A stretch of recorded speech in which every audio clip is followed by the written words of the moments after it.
திருச்சிற்றம்பலம்.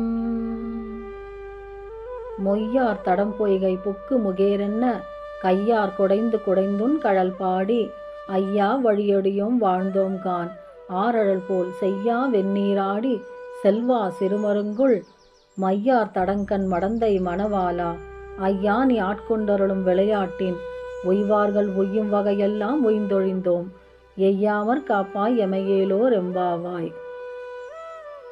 வண்டுகள் மொய்க்கின்ற குளத்தில் கைகளால் குடைந்து குடைந்து நீராடும் பொழுது உன் திருவடிகளைப் பாடி வழிமுறையாக வந்த அடியவர்களாகிய நாங்கள் வாழ்வு பெற்றோம் ஐயனே சிவபெருமானே.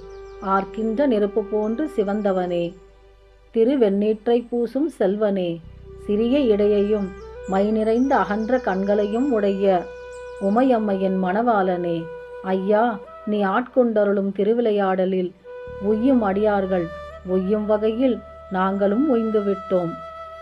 நாங்கள் தளர்வுறாமல் எங்களை காப்பாயாக சிவபெருமானே என்று சிவபெருமானுடைய பக்தியின் மேன்மையை சொல்லி உயர்வடையும் வழியையும் சொல்லுகின்றார் மாணிக்க வாசக பெருமான்.